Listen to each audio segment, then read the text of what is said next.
नमस्कारम दोस्तों। उम्मीद करता हूँ कि आप सभी बहुत ही अच्छे होंगे।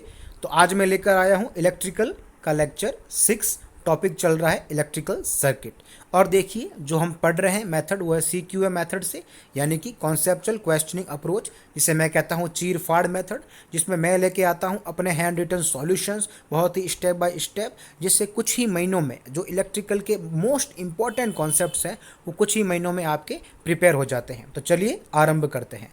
तो देखिए आज का पहला क्वेश्चन मैं रीड कर लेता हूँ। The value of the capacitance C in the given AC circuit to make it a constant resistance circuit, या यूं कहें कि for the supply current to be independent of its frequency. क्या कह रहा है क्वेश्चन ये कह रहा है कि आपको एक सर्किट दिया हुआ इस प्रकार से आप देख सकते हो, और हमें इस कैपेसिटर की ऐसी वैल्यू पूछी है कैपेसिटेंस की इस टाइप की कि जो ये सर्किट है पूरा, ये सप्लाई करंट जो होगी इसकी वो फ्रीक्वेंसी से इंडिपेंडेंट रहेगी। इस टाइप की आपको वैल्यू निकालनी, या इसको बोले कि कांस्टेंट रेजिस्टेंस सर्किट इसको बनाना है, तो कैपेसिटर की वो वैल्यू कौन सी होगी। तो देखिए सबसे पहले इसके चीरफाड़ सॉल्यूशन में इसका कॉन्सेप्ट देखेंगे। कॉन्सेप्ट क्या कहता है? कॉन्सेप्ट ये कहता है कि जब भी इस प्रकार से सर्किट दे रखा हो और हमको पूछे या हमको ऐसी डिज़ायर हो, हम चाहते हैं ऐसा कि RL बराबर RC हो, RL ये और ये जो है इसकी वैल्यू बराबर हो, या फिर दूसरे लैंग्वेज में कहें तो input admittance of the network is purely real हो। ऐसा भी आपको देखिए पूछा जा सकता है कि बताइए, ऐसा सिंपल सेंटेंस दे सकता है कि the input admittance of the network is purely real हो irrespective of the frequency of operation की फ्रीक्वेंसी से कोई लेना देना नहीं हो, तो क्या करोगे आप? तो देखिए जब भी इस टाइप का सर्किट हो और ऐसी हमारी इच्छा हो तो क्या करेंगे, हमारी कंडीशन हमको एक फॉलो करनी होगी। वो क्या कंडीशन है? कॉन्सेप्ट क्या कहता है कि RL और RC की जो वैल्यू होगी वो √L/C होगी। ये आपको ध्यान रखना है, मोस्ट इंपॉर्टेंट कॉन्सेप्ट है। क्या है? √L/C की वैल्यू रहेगी। ये मैं देखिए आपको, जैसा कि आप जानती हो, मैं इंपॉर्टेंट कॉन्सेप्ट सीधा बता रहा हूँ, डेरिवेशन वगैरह पे नहीं जा रहा हूँ, तो आपको बस ध्यान रखना है क्योंकि हमें एग्जाम में हाथों हाथ क्वेश्चन करना चाहिए। इसीलिए कॉन्सेप्ट समझते जाइए विद कॉन्सेप्ट, जो बहुत ही विद क्वेश्चन, जो बहुत ही इंपॉर्टेंट कॉन्सेप्ट है। इस यही मकसद होता है CQA मेथड का। बाकी डिटेल में तो आपको कहीं भी मिल जाएगा सोर्सेज, हमको फिलहाल क्वेश्चन वाइज कॉन्सेप्ट दिमाग में बैठना चाहिए। तो देखिए अब इसका मतलब क्या हुआ आप समझ गए होंगे। या तो RL की जो वैल्यू है वो √L/C ले लो, या RC की वैल्यू √L/C ले लो। RC और RL दोनों की वैल्यू सेम है।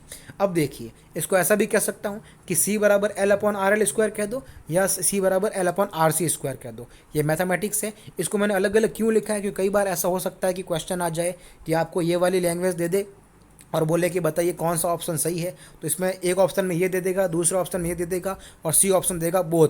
तो कई बार क्या होता है पता नहीं चलता कि बोथ वाला होगा कि नहीं होगा। तो ऐसे में इसे अलग अलग लिखने से माइंड में हाथों हाथ आ जाएगा कि हाँ हमने ऐसा कुछ पढ़ा था। और C बराबर L/RL² भी है, और C बराबर L/RC² भी होता है। कब? जब फ्रीक्वेंसी से इंडिपेंडेंट हो एडमिटेंस, इनपुट एडमिटेंस इस टाइप के सर्किट में। तो देखिए अब इससे हम क्या समझे कि हमारा जो मेन एम है वो क्या निकला, C बराबर L/RL²। अब L की वैल्यू हमें पता है, गिवन है क्वेश्चन में, RL की वैल्यू भी पता है, हमने वैल्यू पुट कर दी तो C की वैल्यू आ गई 1/16 फैरड। चलिए अगला क्वेश्चन देखिए, हमें एक सर्किट गिवन है। For the circuit shown in given figure the current through L, यानी इसमें से हमें निकालनी current, and the voltage across C/R, यानी इसका हमें वोल्टेज चाहिए। ठीक है। अब देखिए जब भी इस टाइप से कुछ सर्किट गिवन हो तो आपको मैं एक महागुरु लाइन बताता हूँ, याद रखनी है। क्या लाइन है? कि वेन एवर इन सर्किट इस टाइप से inductor and capacitor are given हो एंड करंट वोल्टेज हमें फाइंड करनी हो, तो हमें चेक करना है स्टेट। क्या चेक करनी है? स्टेट से क्या मतलब है? देखिए स्टेट हो सकती है इनिशियल, आपने सुना होगा T बराबर 0 पे, T बराबर 0 माइनस पे, 0 प्लस पे, ये सब क्या होती है? ये सब स्टेट्स होती है। अगर और आसान भाषा में कहूँ स्टेट को तो टाइमिंग, कि कौन से टाइम की बात हो रही है। जस्ट यानी कहते हैं ना जस्ट, कि जस्ट स्टार्ट किया ही है और काफ़ी टाइम हो गया, ये सब, इन सब को ही स्टेट बोलते हैं टेक्निकल लैंग्वेज में। तो इनिशियल स्टेट हो यानी उसमें क्या होगा, आपको स्विच वगैरह के बारे में बात की गई होगी। फिलहाल तो इस क्वेश्चन में ऐसी कोई बात नहीं की गई है।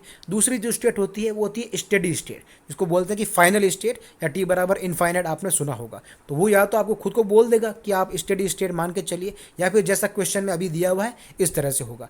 तो जब भी आपको स्टेट का पता चल जाए एक बार कि स्टेट देख ली हमने, तो स्टेट से क्या समझोगे कि जब भी स्टेडी स्टेट की बात होगी तो जो इंडक्टर होगा वो शॉर्ट सर्किट की बात ही जो है बिहेव करेगा। इसका भी कॉन्सेप्ट है, अभी आपको ध्यान रखना है ये चीज़ कि जो इंडक्टर होता है वो स्टेडी स्टेट में, यानी लास्ट में जाते जाते, यदि आसान भाषा में कहूँ तो कहते हैं ना कि लास्ट में जाते जाते वैसा हो गया, तो लास्ट में जाते जाते जो इंडक्टर है वो शॉर्ट सर्किट की बात ही बिहेव करता है, और जो कैपेसिटर है वो ओपन सर्किट की बात ही जो है वो बिहेव करता है। ये आपको ध्यान रखना है, बहुत ही इंपॉर्टेंट कॉन्सेप्ट है ये। तो इससे हमने समझ लिया कि स्टेडी स्टेट में जब होगा इंडक्टर शॉर्ट सर्किट की बात बिहेव करेगा। तो अब इन दोनों के इस कॉन्सेप्ट की वजह से हमारा जो सर्किट गिवन था वो इस टाइप से अब हो गया कि कंडक्टर जो करंट सोर्स है, अब ये देखिए कैपेसिटर था तो ओपन मान लिया, यहाँ भी कैपेसिटर था तो ओपन मान लिया, और यहाँ इंडक्टर था तो शॉर्ट मान लिया। तो अब इसकी वजह से हमारे पास जो सर्किट है वो इस प्रकार से बन गया। अब देखिए इस सर्किट के हिसाब से हमको आई चाहिए, तो अब आई यानी ये वाली करंट चाहिए, और वीसी चाहिए यानी ये वाला वीसी चाहिए। इसको ऐसा भी बोल सकता हूँ कि ये वाला चाहिए क्योंकि पैरेलल में है। तो अब देखिए क्या समझे हम कि अब देखिए आप खुद देखिए, बहुत आसान हो गया। अब तो सर्किट देखते समझ गए कि करंट जाएगी यहाँ से, अभी ओपन है तो नीचे जाएगी नहीं तो आगे जाएगी, यानी ये जितनी करंट यहाँ है उतनी यहाँ होगी, यानी I L is equal to I हो जाएगा। अब ये करंट आगे जाएगी, इस रजिस्टेंस में जाएगी क्योंकि यहाँ तो ओपन हो गया, यहाँ ओपन है तो यहाँ जाएगी नहीं, यहीं जाएगी सीधा, यहाँ जाएगी तो यहाँ ड्रॉप होगा आई इंटू आर। तो जो वोल्टेज हमें यहाँ चाहिए था इसी वाली ब्रांच के लिए, क्योंकि V C equal to I R हो जाएगा इस वाले वजह के। तो यहाँ से दोनों आंसर हमारे आ गए इस कॉन्सेप्ट की वजह से। इसलिए कॉन्सेप्ट बहुत ही इंपॉर्टेंट है, जिसको ये कॉन्सेप्ट पता होगा वो सीधा कर लेगा। इसीलिए मैंने स्टेप बाय स्टेप एक बार आपको कॉन्सेप्ट बता दिया है, ध्यान रखना है। बहुत ही इंपॉर्टेंट कॉन्सेप्ट है कि जो स्टेडी स्टेट पे जो इंडक्टर होता है वो शॉर्ट सर्किट की बात बिहेव करता है, और जो कैपेसिटर है वो ओपन की बात बिहेव करता है। अब देखिए अगला क्वेश्चन क्या है, हमें सर्किट गिवन है इस प्रकार से। ये बहुत ही इंपॉर्टेंट करवा रहा हूँ मैं। जो इंडक्टर और कैपेसिटर वाले होते हैं बच्चे देखते ही डर जाते हैं, लेकिन मैं इसको बहुत ही इजी वे में स्टेप बाय स्टेप करा रहा हूँ। ये कुछ क्वेश्चन भी यदि आपके दिमाग में सेट हो गए ना, तो आपको ऐसा बहुत ज़्यादा गारंटी हो जाएगी कि इस टाइप से इससे ईजी ही बन सकता है क्वेश्चन, क्योंकि राजस्थान जैन का मैं ऐसा मान के चल रहा हूँ कि इससे ज़्यादा हार्ड तो नहीं पूछेगा। मतलब ये मैं अच्छे लेवल के क्वेश्चन ले रहा हूँ, तो अगर इससे कम ही पूछेगा, इससे आसान ही पूछेगा, ऐसी उम्मीद की जा सकती है। बाकी तो देखिए पेपर का कुछ नहीं कह सकते, लेकिन हम अपनी प्रिपरेशन थोड़ी अच्छे लेवल की करके जाएं, कुछ अच्छे क्वेश्चन करके जाएं, तो कॉन्सेप्ट थोड़ा अच्छा रहे, तो माइंड में कॉन्फिडेंस रहता है कि नहीं इस टाइप का क्वेश्चन भी आ गया तो मुझे पता है कि क्या करना है। तो देखिए अब इस टाइप का सर्किट हमें गिवन है, तो इन द गिवन सर्किट जो रेजोनेंस है, बोला रेजोनेंस कंडीशन मान के चलना है, और आई आर पूछा है इन एम्पियर्स, यानी ये वाली पूछी है। अब देखिए रेजोनेंस का कॉन्सेप्ट अभी तक डिस्कस नहीं किया है, तो अब करते हैं।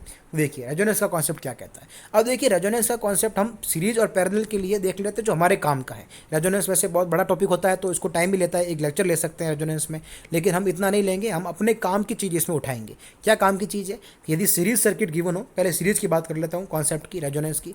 यदि सीरीज सर्किट गिवन हो इस टाइप से आप देख सकते हो, और हमें पूछा कि अब इस सर्किट को रेजोनेंस में ले लो, तो जैसे रेजोनेंस में लेंगे, यानी इसको दूसरी भाषा में कहें तो जो टोटल इंपीडेंस है वो रजिस्टिव हो गया, जेड की वैल्यू आर के बराबर हो गई। तो सीरीज सर्किट में क्या होगा, देखिए यहाँ पे हम वोल्टेज की बात करेंगे, यहाँ पे वी आर ड्रॉप हो गया, यहाँ वी एल या वी सी। तो सीरीज सर्किट में क्या होगा, जब रेजोनेंस लेंगे, यानी हम ये कह रहे हैं, इसको देखिए हम सब जानते हैं कि इंडक्टर और जब कैपेसिटर आ जाते हैं तो वेक्टर सम की बात करते हैं, तो जो वोल्टेज इस प्रकार से होता है। तो जो रेजोनेंस में क्या होगा, देखिए जो वी एल और वी सी की वैल्यू एक जैसी होगी लेकिन अपोजिट डायरेक्शन में होगी, तो ये कैंसिल हो जाएगा, यानी कि वी की जो वैल्यू है वो जीरो हो जाएगी एल और सी के हिसाब से। तो जब वोल्टेज जीरो होता है, जब वोल्टेज जीरो होता है तो बहुत ही बेसिक कॉन्सेप्ट से बता चुका हूँ मैं कि जब वोल्टेज जीरो होता है तो शॉर्ट सर्किट बोलते हैं हम, यानी ये वाला जो हिस्सा है वो शॉर्ट सर्किट हो गया, ये वाला जो था ये वाला ये शॉर्ट सर्किट हो गया। तो इसकी वजह से अब हमारा जो सर्किट होता है वो इस प्रकार से बन जाता है सीरीज रेजोनेंस में। अब बात करते हैं पैरेलल रेजोनेंस की, जो हमारे इस क्वेश्चन में भी गिवन है। तो पैरेलल रेजोनेंस में क्या होता है, देखिए हम करंट की बात करेंगे, क्योंकि सीरीज में तो वोल्टेज होता है डिवाइड, लेकिन पैरेलल में क्या होता है, करंट डिवाइड होता है। तो यहाँ पैरेलल है तो हम करंट को डिवाइड की बात करेंगे। तो जब हमने करंट की डिवाइड की बात की तो एक में आई आर है, एक में आई एल है और एक में आई सी है। अब देखिए जब इसको रेजोनेंस में मानेंगे, यानी जेड बराबर आर मानेंगे, तो यहाँ करंट की बात करेंगे तो यहाँ भी सेम होगा, करंट ऐसे एक जैसी की अपोजिट डायरेक्शन में होगी और एक जैसी होगी, तो यहाँ भी करंट कैंसिल होगी और इस बार करंट जीरो होगी। जब करंट जीरो होती है तो हम क्या बोलते हैं कि ओपन सर्किट है। सर्किट कैसा, ओपन सर्किट है। तो जो ये वाला हिस्सा है, ये वाला, ये क्या हो जाएगा, ओपन हो जाएगा। तो जैसे ही ओपन होगा तो अब सर्किट हमारा इस प्रकार से बन जाएगा। अब जैसे सर्किट इस प्रकार से बनेगा तो जो यहाँ जो करंट आएगी ओवरऑल मैन वो इसमें चली जाएगी, आगे जाएगी नहीं। तो ये कॉन्सेप्ट था। अब इस कॉन्सेप्ट से हम समझ गए कि जो हमें जो क्वेश्चन में गिवन है ये वाला, ये बोला है कि आपको क्या है, रेजोनेंस मानना है और पैरेलल सर्किट है। तो मैंने आपको कॉन्सेप्ट बता दिया, ये बहुत ही इंपॉर्टेंट है, रिपीट होता है कई बार। एक क्वेश्चन एज इट इज ऐसा कैसा रिपीट हो जाता है कई बार, बहुत ही इंपॉर्टेंट कॉन्सेप्ट है, बस वैल्यू चेंज कर देता है कई बार, या इसकी जगह सिर्फ आई दे देता है, लेकिन जिसको कॉन्सेप्ट पता होता है वो डरता नहीं है। देखिए क्या है, हमें पूछा है पैरेलल में रेजोनेंस। तो जब पैरेलल में रेजोनेंस पूछा है तो हम जानते हैं कि जब पैरेलल में रेजोनेंस पूछेगा तो जो ये वाला हिस्सा है, ये वाला, ये क्या हो जाएगा, ओपन हो जाएगा। जैसे ओपन होगा तो सर्किट सिर्फ इतना ही बचा। अब इतना ही बचा तो जब करंट यहाँ से जाएगी 5 एम्पियर वाली वो इसमें ही जाएगी। तो हम समझ गए कि जितनी 5 एम्पियर ये वाली इस ब्रांच में है इतनी इसमें आएगी, यानी आई आर की वैल्यू क्या हो जाएगी, 5 एम्पियर हो जाएगी। तो हमारा आंसर क्या हो गया, 5 एम्पियर। कितना ईजी क्वेश्चन है, लेकिन डर जाते हैं जिसको कॉन्सेप्ट रेजोनेंस का अच्छे से पता नहीं होता। अब बात करते हैं अगले क्वेश्चन की। अगला क्वेश्चन देखिए, बहुत ही अच्छा क्वेश्चन है, इसमें कॉन्सेप्ट छुपे हैं खूब सारे। तो देखिए मैं क्वेश्चन रीड कर लेता हूँ।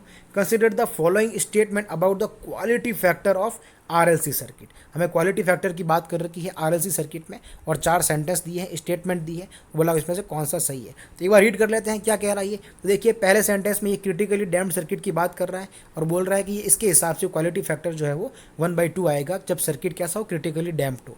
दूसरे में बोल रहा है कि जो क्वालिटी फैक्टर यदि हाई होगा तो बैंडविड्थ को वो भी हाई होगा। तीसरा बंदा बोल रहा है, ऐसे मान सकते हो कि ये अलग अलग पर्सन्स है, अलग अलग व्यक्ति है जो बोल रहे हैं ऐसा। तो देखिए तीसरा बंदा आके बोल रहा है कि जो वैल्यू ऑफ क्वालिटी फैक्टर है वो लो होगी यदि बैंडविड्थ आपकी जो होगी वो भी यदि सॉरी ऐसा बोल रहा है कि क्वालिटी फैक्टर यदि हाई होगा तो जो बैंडविड्थ है वो लो होगी, ऐसा बोल रहा है ये। और चौथा और जो फोर्थ सेंटेंस जो है वो बोल रहा है कि जो अंडर डैम्प्ड सर्किट है उसमें क्या होगा, वैल्यू क्यू की हाफ होगी, ऐसा ऐसा बोलना है। ये मैंने क्वेश्चन रीड कर लिया है। तो देखिए इस टाइप से स्टेटमेंट जब रीड करते हैं तो थोड़ा हमको ये ध्यान रखना होता है कि ये क्वेश्चन हमको ऐसा बोल रहा है कि ऐसा होता है, तो हमको एक बार चेक करना है कि जो ये बोल रहा है वैसा होगा कि नहीं होगा। इस टाइप के क्वेश्चन का एक ही माइंडसेट होता है, इसलिए उसको फटाफट ऐसा नहीं कि बार बार रीड कर रहे हो और सही गलत देख रहे हो। इस टाइप में जब वैल्यू में बात कर लेता है एक ही, इसमें हाफ क्यू बराबर हाफ, इसमें भी क्यू बराबर हाफ, यानी कहीं ना कहीं हमें कुछ निकालना पड़ सकता है। तो अब देखेंगे। तो देखिए कॉन्सेप्ट की बात कर लेते हैं क्वालिटी फैक्टर की। तो क्वालिटी फैक्टर क्या होता है, बैंडविड्थ का होता है इन्वर्सली प्रोपोर्शनल। ये आपको ध्यान रखना है कि क्वालिटी फैक्टर जो होता है बैंडविड्थ का इन्वर्सली प्रोपोर्शनल होता है। तो जो हमारा ये वाला स्टेटमेंट था ये तो पता चल गया अब, ये जो सेकंड और थर्ड है इसमें कन्फ्यूजन दूर हो गया। देखिए ये क्या बोल रहा है सेकंड, कि higher the value of quality factor higher will be the bandwidth, यानी ये बोल रहा है कि प्रोपोर्शन होगा। तो इसने ये तो गलत हो गया क्योंकि इसने तो प्रोपोर्शन बोल दिया। हम जानते हैं इन्वर्स में क्या होता है, एक हाई होता है तो दूसरा लो होता है, यानी तीसरा स्टेटमेंट जो है सही हो गया। यानी इसमें से तो फिलहाल तीसरा स्टेटमेंट सही हो गया, ये वाला। ये तो गलत हो गया, दूसरा गलत हो गया और तीसरा सही हो गया फिलहाल की क्वालिटी फैक्टर हाई होगा तो जो बैंडविड्थ होगी वो लो होगी। ये हम समझ गए। अब बात करते हैं अगले की। अगला कॉन्सेप्ट क्या कहता है कि जो बैंडविड्थ है, अब इसके बाद क्या है, जो बैंडविड्थ है ये वाली, इसको हम लिख सकते हैं 2 जीटा, 2 इंटू जीटा। अभी जीटा क्या है, जीटा है डैम्पिंग रेशियो। अब ये डैम्पिंग रेशियो क्या है, तो देखिए डैम्पिंग रेशियो बेसिकली इससे हमें ये पता चलता है कि कोई सर्किट डैम्पिंग की कौन सी अवस्था में है, कौन सी स्टेट में है। तो यदि देखिए, यदि ये बहुत ही इंपॉर्टेंट है, ठीक है, आपको दिमाग में बैठाना है कि यदि डैम्पिंग में जो रेशियो है, डैम्पिंग रेशियो यदि 0 है वो, तो उसको हम बोलेंगे कि सर्किट कैसा है, अनडैम्प्ड है। कैसा है, अनडैम्प्ड है। यदि 0 से थोड़ा ऊपर है लेकिन 1 से कम है, यानी कि 1 से छोटा है, तो उसको बोलेंगे अंडर डैम्प है, अंडर डैम्प्ड है। और यदि जीटा की वैल्यू 1 है, जीटा की वैल्यू 1 है तो उसको बोलेंगे क्रिटिकली डैम्प्ड है। और यदि जीटा की वैल्यू 1 से भी ज़्यादा हो गई तो उसको बोलेंगे ओवर डैम्प्ड है। ये आपको पता होना चाहिए। वैसे तो देखिए वैल्यू से पता चल रहा है कि 1 से ओवर हो गया तो ओवर डैम्प्ड, 1 ही हो गया तो क्रिटिकली डैम्प्ड, 1 से कम हो गया तो अंडर डैम्प्ड, और 0 हो गया तो अनडैम्प्ड, डैम्प है ही नहीं। ये हम समझ गए। अब देखिए क्वेश्चन की बात करते हैं। तो क्वेश्चन में क्या बोला उसने, स्टेटमेंट में पहला वाला स्टेटमेंट था उसका कि जो क्रिटिकली डैम्प्ड सर्किट के लिए उसने बोला कि क्यू हाफ था, ये उसने बोला था। तो हम तो निकालेंगे कि क्रिटिकली डैम्प्ड सर्किट के लिए क्यू कितना आता है, अभी देखते हैं। तो देखिए हमें क्यू चाहिए, तो मैंने अभी आपको बताया कि क्यू बराबर 1 बैंडविड्थ होता है, और बैंडविड्थ को हम 2 जीटा से रिप्लेस कर सकते हैं। तो इससे क्या मिला, क्यू बराबर 1/2 जीटा। अब यहाँ से हमारा मेन एम हो गया क्यू निकालना। उसके लिए नीड क्या है, इस जीटा की, इस जीटा की, कि जीटा की नीड है हमें। तो जीटा की नीड कैसे पूरी होगी, तो इसके लिए मैंने आपको पूरी अभी बनाई थी टेबल, ओवर डैम्प वाली, क्रिटिकल डैम्प वाली। तो उससे हम समझ गए कि जब जीटा हमें क्रिटिकली डैम्प चाहिए होता है तो जीटा की वैल्यू 1 होती है। तो यहाँ जब मैं वैल्यू रखूँगा 1 इसमें, यहाँ पे, तो क्या मिलेगा मुझे 1/2। यानी बिल्कुल सही बोल रहा था वो कि जो क्रिटिकली डैम्प्ड के लिए है वो कि 1/2 हमारा भी आ गया, यानी वो सही बोल रहा था। अब उसने सेंटेंस एक और बोला था, उसने कहा था अंडर डैम्प्ड के लिए भी उसने कुछ कहा था कि जो वैल्यू होगी 1/2 से ज़्यादा होगी, कम होगी, उसने ऐसे को बोला था। देखिए स्टेटमेंट रीड करिए वापस, ये वाला देखिए फोर्थ वाला। उसने बोला है कि for under damped circuit the value of Q is greater than 1/2। यानी ये कह रहा है क्वेश्चन वाला, यदि सर्किट अंडर डैम्प्ड होगा तो क्यू की वैल्यू 1/2 से ज़्यादा होगी। तो अब चेक करेंगे कि सही बोल रहा है, गलत बोल रहा है। तो देखिए अब इसके लिए हमें क्या चाहिए, यहाँ पे ये वाला देखिए, अंडर डैम्प्ड के लिए हमने क्या कहा, अगेन जो क्यू का फॉर्मूला है 1/2 जीटा, और जीटा की वैल्यू चाहिए। अब अंडर डैम्प्ड के लिए मैंने अभी आपको बताया कि जो जीटा की वैल्यू होती है 1 से छोटी होती है, 0 से ज़्यादा होती है।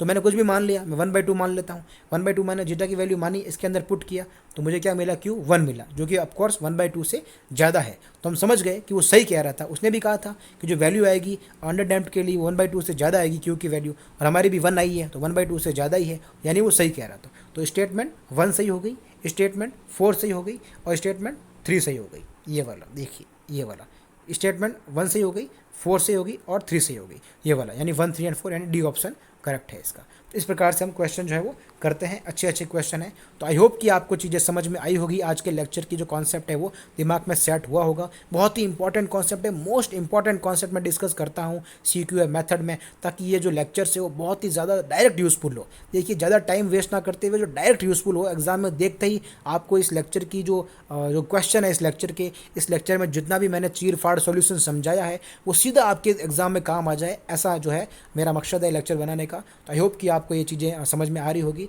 तो बस मिलते हैं अगले लेक्चर में। राजस्थान जी के भी पढ़ा रहा हूँ, वो भी लेक्चर आप देख सकते हो, राजस्थान जैन के लिए। तो बस मिलते हैं अगले लेक्चर में, तब तक के लिए बस एक ही चीज़ ध्यान रखिए कि स्टडी महागुरु के साथ जो पढ़ाई है वो बहुत ही ज़्यादा आसान है।